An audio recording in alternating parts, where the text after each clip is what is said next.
Stephen. I am in downtown Colorado Springs, my hometown. This is with Dr. Glenn Packiam, our senior pastor here at New Life Downtown. And Glenn, we're at the Commons in downtown Colorado Springs. What is the Commons? It's a mid-sized meeting space. It was an old coffee shop. It's where we use it for a youth group, for the Alpha course, and lots of other fun stuff. And our staff hangs out and co-works here during the week. So let's go on inside and have a conversation, okay? Hey folks, so this is Dr. Stephen. I'm here with Pastor Reverend Dr. Glenn Packiam, my pastor and a dear friend from New Life Downtown. Glenn, first of all, the way that New Life has evolved, and most people know the story. We were this incredible mega church. We went through our dark period, and then in the aftermath of that, the new senior pastor came, and you guys now have a new model, a new approach to multiple campuses that's different than a lot of what we see. Well, I mean, Stephen, you know the story, and many of you know it as well. I mean, New Life definitely walked through a difficult time, but the Lord used that season to refine not only our own faith personally, and you walked with me through some of that, but also to refine our notion of what a church is and what a church is called to do. And one of the things that we rediscovered along the way was it was like the Lord renewed our calling as pastors to do work that is as personal and local as possible. And part of that came through reading a lot of Eugene Peterson stuff. You know, Eugene is, he beats that drum all the time. Pastoral work, you have to know the soil that you're working in like a good farmer. You know, this is a mass-produced work. And so for us, we began to think about growth a little bit differently. And rather than just thinking about growth in terms of expansion, we wanted to think about growth in terms of multiplication. And so to stay with the gardening analogy, gardening is tough for us here in Colorado, but rather than just having a larger plot of land, you have more plots of land, more garden boxes, if you'd like. And so we began to think about New Life Church as being a collection of different gardens, of multiple places that we can kind of cultivate together. And so as we thought about that, we said, well, if this is about being local and taking each context seriously, then we need to allow the pastors in those other off-site, places to have some freedom to shape things differently. So it's not just one video feed of one guy, is it? No, it's not. And again, I'm not being disparaging of the video model. I think certainly it's working. Certainly it's working in many places. For us, the vision on our heart, and a lot of this has to do with Pastor Brady just saying, we've got a great team here. Let's see if the Lord is doing something different here. And so sometimes we'll say this is different than the franchise model where everything, you cut, copy, paste, whatever.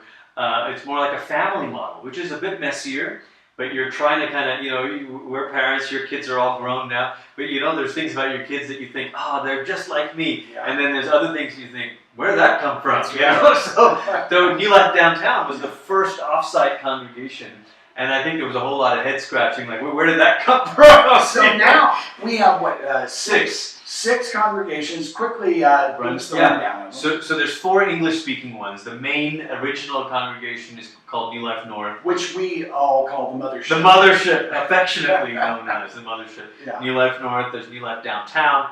There's New Life Friday Night, which geographically meets at North, but it's on a different night of the week, led by a different pastor. There's New Life Manitou Springs, which is a small mountain town.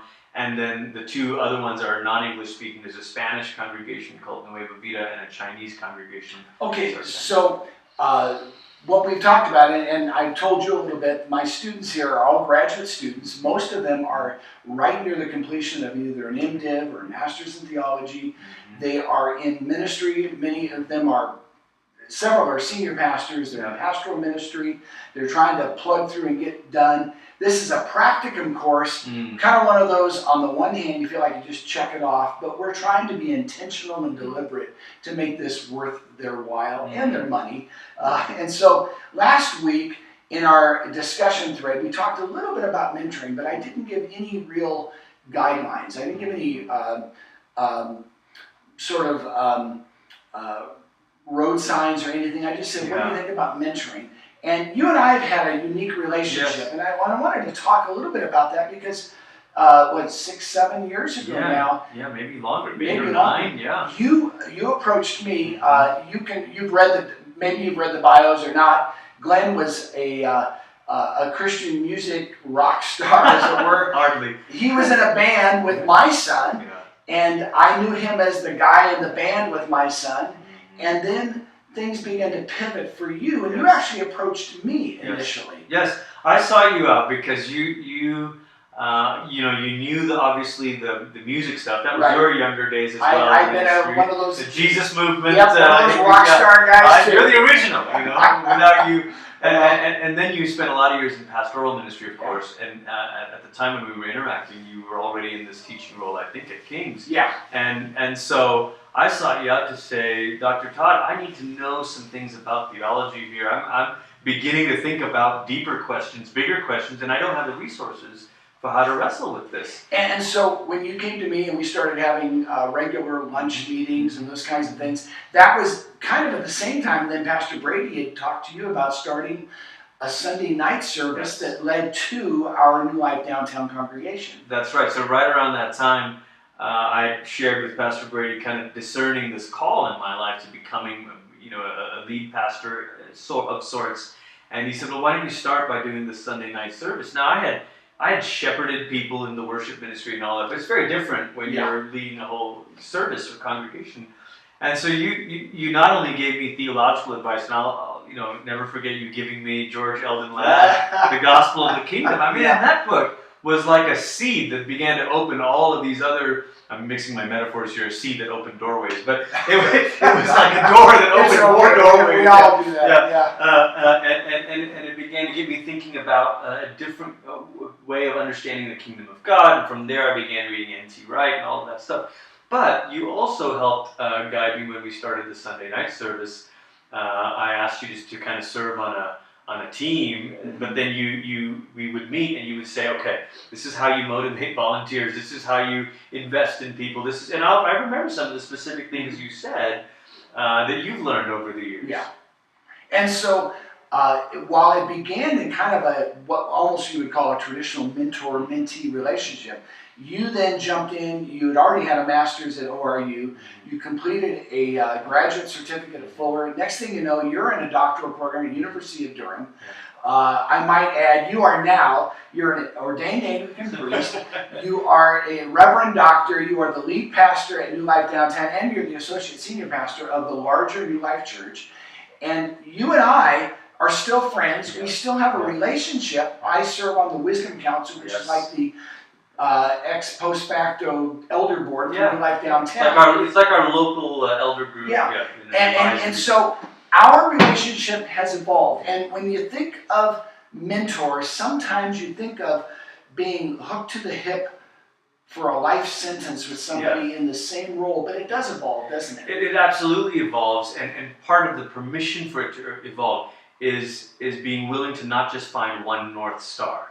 And this is something Paul Stanley said years ago in a book that he wrote with Bobby Clinton on and I might add, Bobby Clinton's son, Robert Clinton Jr., pastors the church that I started. Oh, look at that. So lots of connection. But they there. talked about something they called the constellation method, where sailors, you navigate by constellations, not just by one North Star. And part of the reason for that, I mean, look, we've all seen abuses in the one-to-one kind of relationship where one person becomes overly controlling or it just gets squirrely. And so early on, I mean, you were a voice in the theological and in the pastoral. I had some other folks that I would talk to, not that I wouldn't talk to you about others, but I would also talk to others about, talk to me about being a dad, and talk to me about the business aspects of life, and all those kinds of things. And I think when you step back, it allows you to get a range of voices, but doing it that way also allows some of those voices to change. There are if you use a mixing metaphor like musical engineering, mix engineering, there's sometimes when you turn the dial up a little hotter on one voice, and then other times and you got to be okay with that. And so you're not saying there's one mentor to one mentee for life. You're saying this constellation means I allow God to bring different people into my life at different levels and different intensities and different periods of time. That's a great summary. And I would add one more layer to this as I've thought about this. Here we are, in the wake of what's happened at Willow Creek, and pastors are asking themselves, in fresh ways, what do I need to have in my life? How do I make sure? Because the role of mentor is not just wisdom and guidance, but it's also someone who's paying attention to your health, someone who's, And so as I've thought about it, Dr. Todd, I've thought about, it's almost like the Lord of the Rings, okay? I think you need different kinds of people in your life. And so you need a king or a queen, someone who can tell you no. Yeah. And I'm so grateful to have Pastor Brady, the elders, but specifically Pastor Brady. I mean, I run all of my invitations by him. In fact, before I started the doctoral program at Durham, I said, look, this is going to impact my work. What do you think? Should I do this? Yes or no? He said, yes, go for it. So we all need someone in our life that can tell us no. That's, oh boy. Right? Wouldn't so many scandals in Christendom have been averted had there been somebody who could say no? Right. So that's some sort of king. And then I think you need kind of a Gandalf figure, like, or a group of Gandalfs, and in Lord of the Rings, maybe it's Gandalf, but maybe it's the elves, the Council of Elrond. You need to understand, Glenn is a nerd. I'm a nerd. Full disclosure. But a group of sages. So like you said, you referred to the Wisdom Council downtown. We have a crew of couples, 4 or 5 couples that know us and that know us well, and they can speak into some of these things. So a group of advisors or sages. Then I think you need some warriors. You need some other people who are also in the fight with you. I have a group of friends that are pastors from around the country, and we're on a monthly phone call because we need to talk to someone else who knows the fight and not worry that if I share something with them, it's going to leak to my own, staff. Yeah, absolutely. Absolutely. So for many of you, you may not be part of a denomination. You might have to work harder to find those fellow warriors that are in a network in the fight with you. And then I think fourthly, you need brothers or sisters. Think of Frodo having Sam, where he says at the end, I can't carry the ring, but I can carry you. Yeah. Man, we all need friends like that. And so, Glenn... No, let me add the fifth one. And the fifth and final one is almost like a healer or a doctor. There's always inevitably in these adventure epics, you get wounded and then someone comes and heals the wound. Right. I see a spiritual director. I see someone, this is someone that I pay to see, and I was seeing him monthly. Now it's about every 2 months or so. Doesn't go to our church. He's trained as a spiritual director, also has some background in pastoral counseling. And I do that for the health of my own soul. And you approached and asked these people. I remember you called me and said, can we have lunch the very first time? Yep. So it's okay for you, the mentee, to take the initiative to the mentor. In fact, it's less awkward that way. Yeah. I think it's more awkward if you had to say, hey, Glenn, let me take you. You're like, That's right. It's just much better if you would take the initiative.